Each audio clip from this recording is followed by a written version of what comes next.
right. So everybody, thank you so much for joining us today. We have a guest with us. It's Michelle Williams. She is the Director of Internship Selection and Development with Northwestern Mutual. So today she's agreed to come and talk to us about some best practices and tips and tricks as far as virtual meetings and interviews and just things that we can do to be more successful in that area. So if you wouldn't mind, Michelle, why don't you just talk a little bit about yourself and what you do with Northwestern Mutual?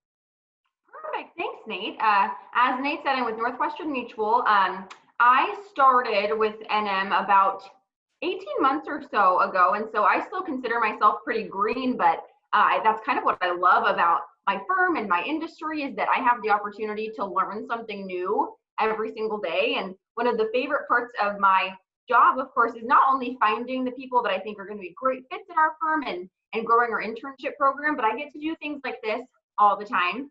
It's my favorite thing to talk about, not only how to develop you as potentially a financial advisor, because that's of course so much of what I do, but I do a lot of professional development, personal development, and leadership. And so huge part of my role, love it. I get to be on campuses just like Eastern really frequently. So that's kind of me in a nutshell, and what I get to do daily is I'm out and about. I do a lot of networking and kind of public relations style work, as well as recruiting, of course, and developing our financial advisors. Awesome, thank you. I just want to sort of add on to that and let our listeners know that we do have, as the Career Center, we have a long history and relationship with Northwestern Mutual. I can only say good things about what that relationship has been like.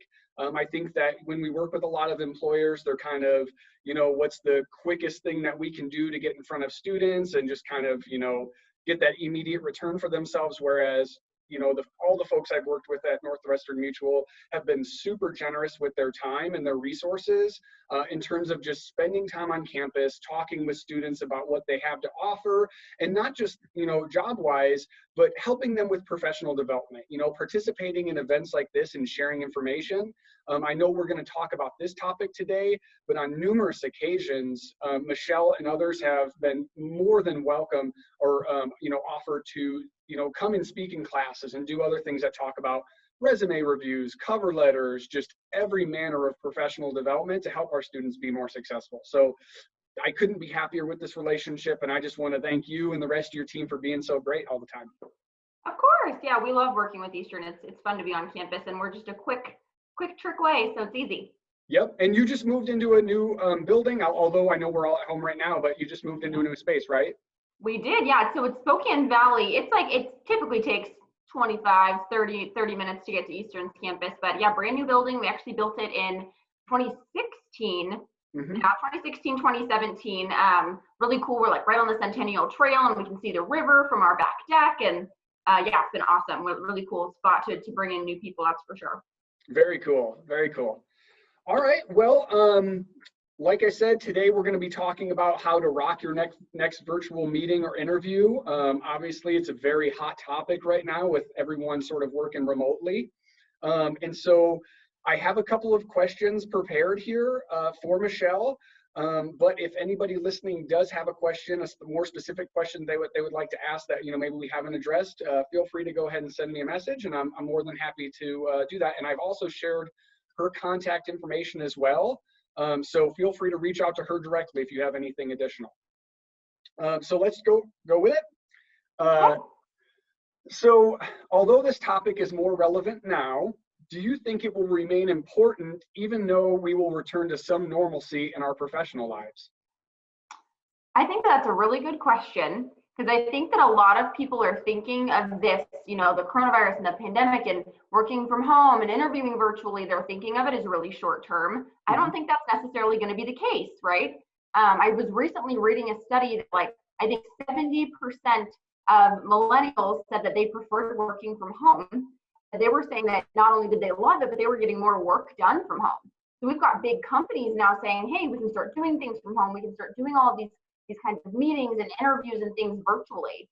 And so I think that because of the virus and this pandemic that we're just dealing with right now, that this is going to be kind of long-term. People are now starting to discover, hey, we can get a lot of this stuff done virtually. Hey, we can actually get to know people. We can interview virtually.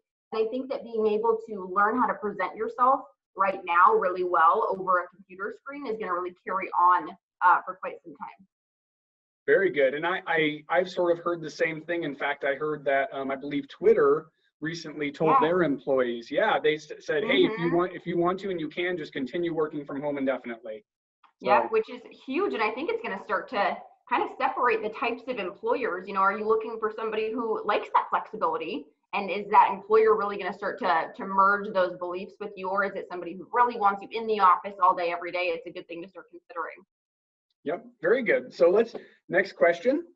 Are there certain things unique to a virtual meeting or interview that students should be doing ahead of time to prepare? Yeah, so I think that when you think about this new kind of beast of virtual interviewing, there are a lot of things that are carrying over from your typical interview. And one of those things that I'm seeing a big lack of recently is just doing research on the company that you're about to meet with or on the person that you're about to meet with. You know, I think that we have the tendency right now, our schedules are a little wonky and we're not getting as well prepared as we normally would for big interviews and things that maybe we are really excited for, but man, we've been sitting on our couch in our sweats and just doing, you know, homework on the couch with friends in the background, and suddenly we're like, oh man, got this interview in 20 minutes and you're not doing that background research. And so I would say that a big, you know, part that carries over from, you know, maybe the more old school way now of interviewing in person that's gonna, you know, be really noticed in these virtual settings is just doing your research, having questions prepared, knowing who it is that you're talking to. I think that that's a huge part of it that we're gonna need to keep focusing on. Awesome, thank you. I think always good advice, you know, even outside of the virtual environment. Okay, next question. We don't all have an office at home. Should students be worried about taking these meetings from the limited space they have available, like their kitchen tables or even their bedroom? That is such a good question. And as you just saw me mute really rapidly, we're all in a weird space right now, right? We're working from home. We're doing these things that we're not used to. We normally have this separate space. I think a big part of this is that most people you're sitting down with understand you may not have that separate space right now. If that's your bedroom and that's where you can sit for a minute to start to get, you know, prepared for an interview and really kind of get in your zone, that's fine. I think the key is, what does your background look like? You know, are there other people in the room that are going to be distracting you? Are your dogs going to bark out of nowhere and totally throw you off, right? And so I think more than anything, it's just working with the space that you have, and, you know, just being understanding that the people that you're sitting down with, maybe they're going to have a distraction, but try to really keep that, you know, as far away from you as you possibly can. Very good, thank you. And, you know, one thing that I did as well, because my office at home is my craft room. Which I think a lot of people might be dealing with, you know, that sort of combined space. And I even hung just a blank, you know, a plain sheet behind where I'm sitting so that, you know, cover up some of that clutter and make it just look a little bit more clean and professional. Oh, absolutely. You know, and I've sat down with a lot of students lately where I can tell that they're sitting from their bedroom. I have no problem with that. I think that one thing to really keep in mind is the sun or the window directly behind you. That's something I've seen a lot, and it seems so silly. But right now, you may have heard Nate and I chatting a little bit earlier. I just moved into a new house. What does that mean for me? I don't have that home office set up right now, so I'm just kind of going with the flow, just like the rest of us. And the one thing I'm really making sure to do I have this really plain background behind me? Is anything going to distract, you know, from my face when I'm talking with somebody? And more than anything, is do I have sun in my face? Because that's what's going to make you really look presentable on camera, and people can really pick up those facial expressions that are harder to see over a laptop. And that's one thing I've noticed a lot lately is there's a lot of windows in the background. And while it seems like a great idea at the time because it seems like a really neutral background, most of the time it really blocks out your face. It makes it really, really dark and hard for people to see you. So I think that's a really good thing to consider, particularly if you're kind of stuck in that bedroom setting. Wow, that's an awesome and interesting point. I hadn't thought about that. Thank you, Michelle. So in this virtual environment, pants are optional, right? So if the other person can only see my face, should I really be worried about dress, posture, and body language? The answer there is yes, and I'm sure that most people are assuming that that's the case. It's funny, I've seen the shorts thing backfire. here's exactly what happened. I sat down with somebody, he looked awesome, right? He's got the full suit jacket on, really presenting himself well. Suddenly, much like just happened to me, I hear a dog barking. And so I can tell he's like, oh man, he's jumping up really fast to go close that door, basketball shorts. Now, am I gonna, is it gonna deter me from talking to him again? Of course not, but you don't know who you're interviewing with, right? And that may be something that really turns somebody off and makes you come across as really unprofessional.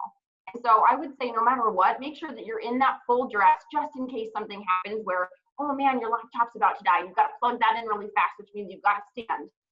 So I would say look as presentable as you possibly can. Pretend like you really are sitting across the table from them. And in addition, keep those shoulders back, make sure you're not too slouchy, make sure that you're, an optimal amount of feet, I guess, away from the camera.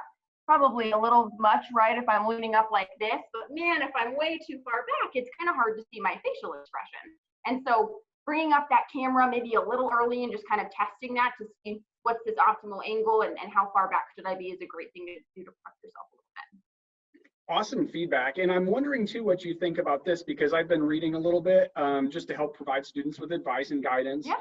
And I've also read that if you put yourself, even though you might not need to, put yourself in that full professional dress, it kind of changes your mindset and kind of gets you in the right tone. Absolutely. And I can't speak for anybody else, but man, this whole working from home thing, it's brand new to me. It's brand new to so many of us. And the days where I get right out of bed, I do my normal routine, and I get dressed just like I'm going for work, even though I'm just about to go sit at my kitchen table, my mindset is genuinely so much different. I find myself getting active way earlier, and I'm getting stuff done, and I'm going through my normal to-do list, as opposed to those days where I kind of roll out of bed and I'm a little bit late because I don't have that 20-minute drive to the office. I think that there's a lot to be said for putting yourself in that right mindset. Awesome, thank you. So this kind of goes to the point you made earlier about just sort of being adaptable to the situation. Mm-hmm. What should I do if I lose internet connection or for some reason the connection starts to get glitchy? That is such a good question. And that just goes back really to being prepared. One thing that I've had to really get in the habit of doing is just having that phone number right on standby.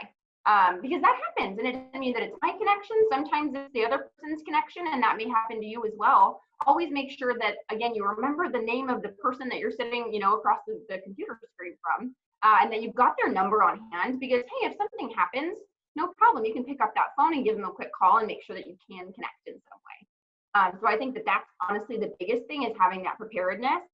At that point, hey, maybe your internet's not going to come back on. Offer to finish out that conversation via phone. Offer to reschedule. Have your calendar up in case something does need to be thrown on, a different day. And so I would say just be prepared for the worst.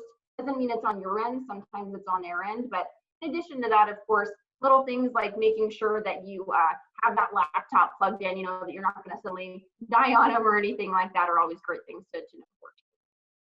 Perfect. I think that's great advice. And in fact, that happened to me just yesterday. I lost internet because, it's been storming in the area, and I lost internet connection for about 20 minutes. And when that happened, like you said, I had the phone number ready, and I was able just to pick up the phone and call in that way and connect with them, which, in my experience so far, people, because of what's been going on, people have been just a little bit more understanding of that sort of situation. Oh, absolutely. The other thing that's actually worked for me a few times lately too is you may have a great screen, you can see them, but man, I've had a lot of problems with audio. Not necessarily on my end, but not everybody's used to working Zoom or a virtual meeting like this. So one thing that's worked really well for me is, hey, let's just throw ourselves on mute. We can still see each other, but let's just give each other the phone call. And then we can hear each other over the phone while still seeing each other over camera. So I think that in the face of technical difficulties that none of us really expect, it's just about being a little bit creative in the moment. Awesome, thank you. So you might have already answered this, but what if the other person loses internet connection? Would you give the same advice about just sort of being prepared to connect in another way? Yeah, absolutely. I think that crosses over really well. And in addition, it's just part of this new environment that we're all getting used to, being a little more understanding. Not everybody's used to using this technology. Maybe some people live in that part of town where they don't get the best reception all the time, but man, they just don't have much of a choice right now. And so I think that it's just being really understanding and always being willing to work with that other person, because you never know, it may be tomorrow that you're the one that's having those technical difficulties. Yep. Awesome. Um, are there any other tips or tricks you'd like to share about managing virtual meetings or interviews? Yeah, I think that something that is, it's really hard to portray over the internet really who you are as a person. And part of that is because this is just so new for all of us. And I had lucked out a little bit because I manage such a large area and such a large region. I was already pretty used to working with people virtually, and that was something that I am pretty well accustomed to. Most people aren't accustomed to that. Most people haven't done a lot of interviewing or getting to know somebody over a camera. And so I think that, a big part of this is how do I really display my personality when I'm not across the table from that person? How do I really get to know them? And so I think sometimes it's just going back to those basics. Don't let the computer, and the fact that you're not eye to eye with them throw you off. Still get to know them. Still lean forward and show that you're interested. Still use your hands and, your facial expressions. I'm over here, I'm always like waving around because I just can't help myself, but not everybody's used to that. And so if you're somebody who you feel like you're just not really showing your personality enough over camera, turn it up a little bit. Use those extra, hand movements and expressions and lean around a little bit and really just show that you are excited to be talking to the person, because sometimes that can be a hard thing to not only portray, but to pick up on as an interviewer. Awesome. Very good. Thank you. So in regards to interviews, how should students follow up if hiring managers are no longer in their offices to receive thank you cards or letters, or that sort of thing that a student might normally be advised to do? Yeah, it's a great point. Now, thank you cards, I think, are still phenomenal. I tell everybody that it's like the most exciting thing to me when I actually get like that handwritten card from somebody as a thank you for my time. That's still the nicest thing that you can do. However, we're in a weird time right now, right? And you don't necessarily want that person to get that thank you card 2 months down the road after this whole process is over. And so I would say the simplest thing that you can do, send that follow-up email really shortly after we get off the line with each other. I'd love nothing more than to hear, hey, thanks so much for your time today. I loved learning about your company. Please let me know if I can answer any more questions for you. Something as simple as that, even an hour or two after we connect with each other, fantastic. In addition, I think that an even more valuable piece of advice would be follow up with a phone call.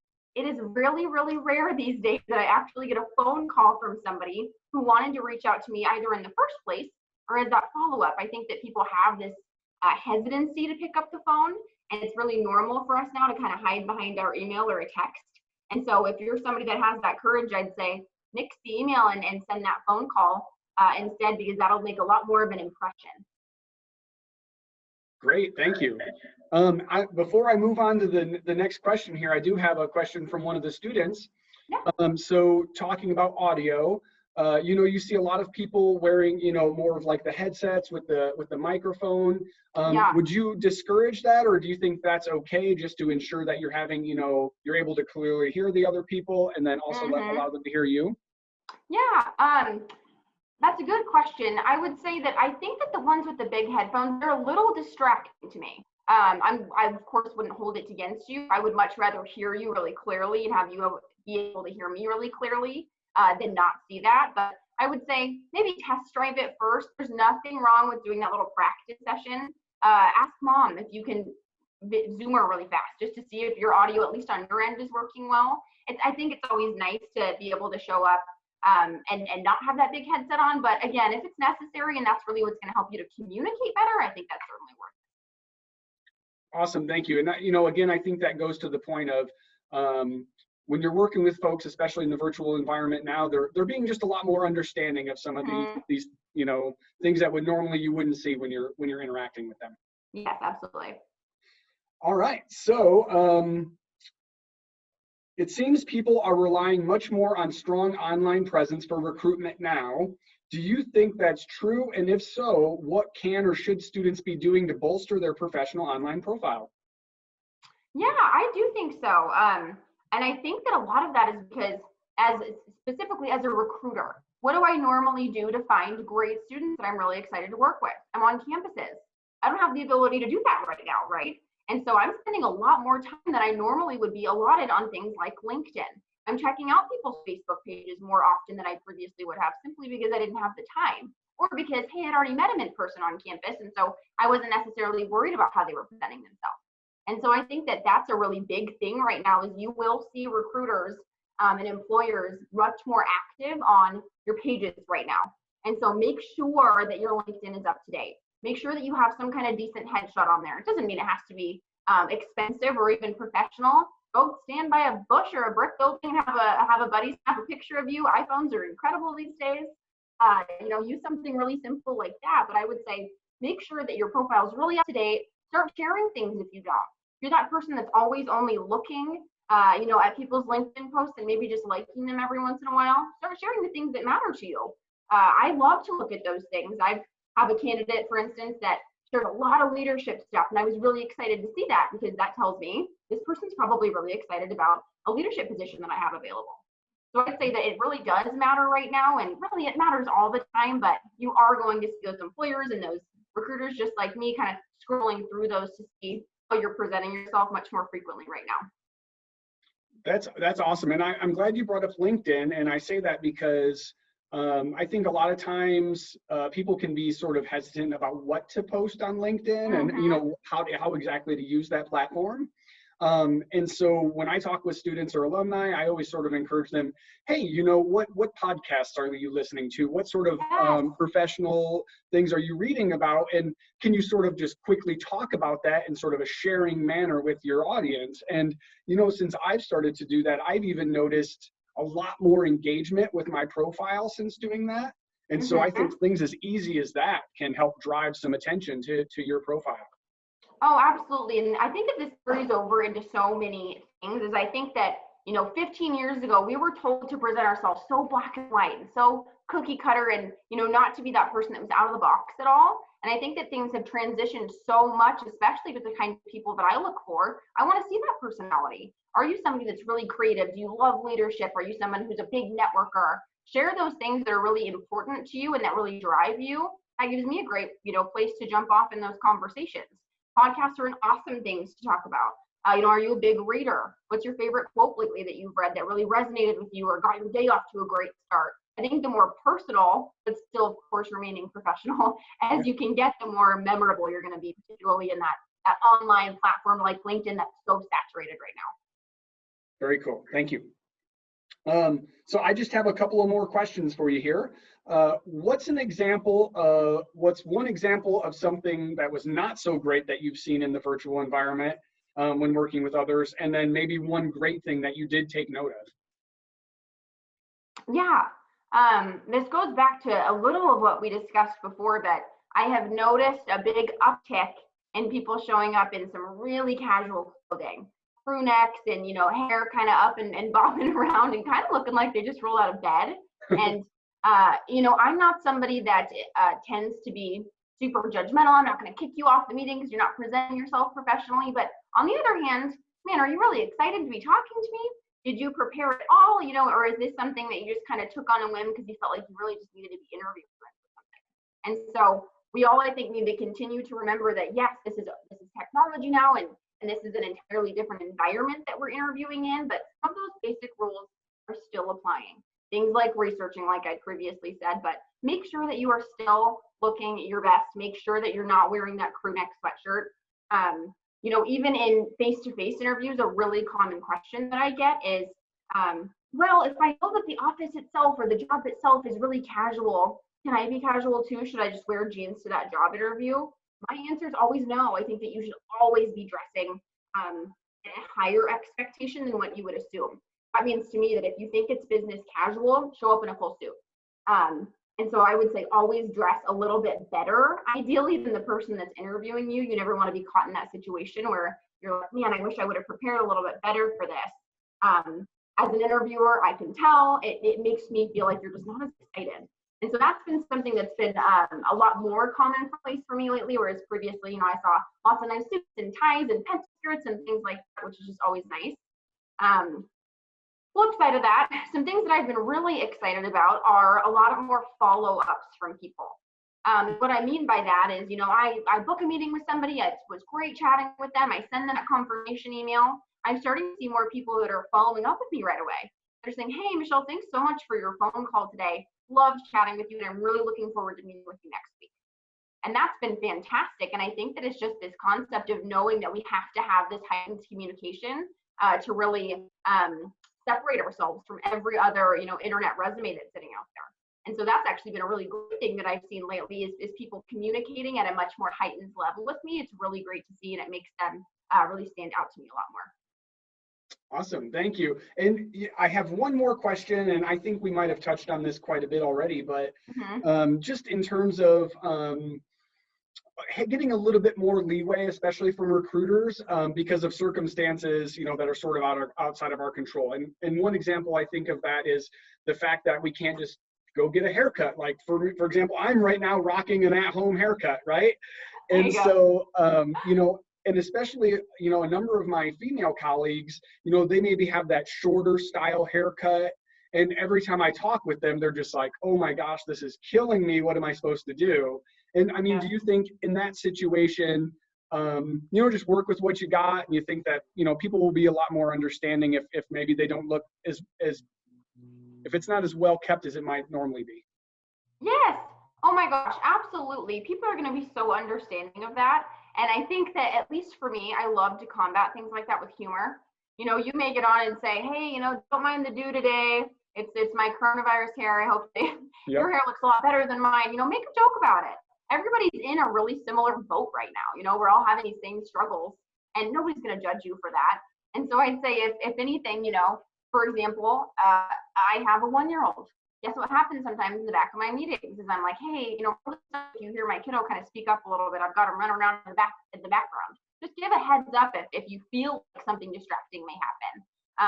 Give that funny joke if you're like, not really looking my best today. How are you really coping with the virus? How's your life changed? That's a great way to really break the ice with somebody. Is you're like, man, I feel like my hair's not looking very good. I feel really awkward right now. Make a joke, break the ice, ask them how this has been affecting them in their personal lives. Really frequently, we're not asked about ourselves as interviewers, and that's not the point, right? We're there to get to know you, but it really stands out to me, at least, when somebody takes a little bit of time to get to know about me and my personal life and my position, and I think that makes you really memorable in the long run. That's really awesome advice. Thank you very much. So that's the end of my list of questions, and I'm just wondering, is there anything else you might want to add before we close? I think that so many of those questions, I think, encompassed a lot of different parts of this whole thing that we're in the middle of, and I really do think that this is a really important skill to start honing in on. Like I had mentioned, I do not anticipate this going away as soon as these stay-at-home orders, lift. And for me, for an example, I now know that I can continue my entire business from home. Now, I'm the type of person, I am dying to get back in the office. I'm so excited to go back and do my regular routine, but not everybody feels that way. You may run into a lot of recruiters that maybe have, young kiddos like I do, and this is going to be their new norm. And you may always, have a first or second interview with somebody that's in a virtual setting.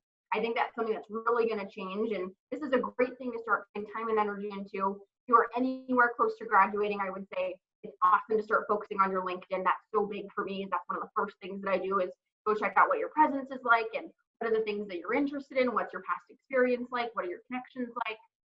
So I think that all of these things that we're being forced to focus on are really going to pay off for you in the long run. Awesome. Well, thank you so much, Michelle. This has all been really, really helpful. I just want to say for everyone listening that, if you do have additional questions for Michelle, or you just want to reach out to her and talk to her about what she does or what it's like at Northwestern Mutual, you're more than happy or welcome to reach out to her. Her email is michelle.williams@nm.com, or you can contact me, and I'm happy to share her information with you or do an electronic introduction. My name is Nate Bryant. I work at Eastern's Career Center, and again, the Career Center has completely transitioned to a virtual environment. So please take advantage of our resources. We're doing stuff like this, similar to what we're doing with Michelle, and just trying to help keep you prepared. We're all in this together. Absolutely. Thank you guys so much for having me. It's so great to connect. I keep joking in the midst of all this to check on your extroverted friends. That is me to a T. I miss people and interaction. It's so great to talk to you guys and answer any questions. As Nate said, I'm more than happy to answer any questions, not only about this kind of a subject, but you all know I run an internship program with Northwestern Mutual. I would love to answer any questions that you have about that. We are consistently recruiting for financial planners In addition, I'm actually looking for a recruiting intern for the upcoming school year. So please feel free to reach out to me. I'd love to, network with you and get to know you a little bit. Very cool. All right. Awesome. Thanks, guys. Thank you, Michelle. Until we talk again. Sounds good. Bye.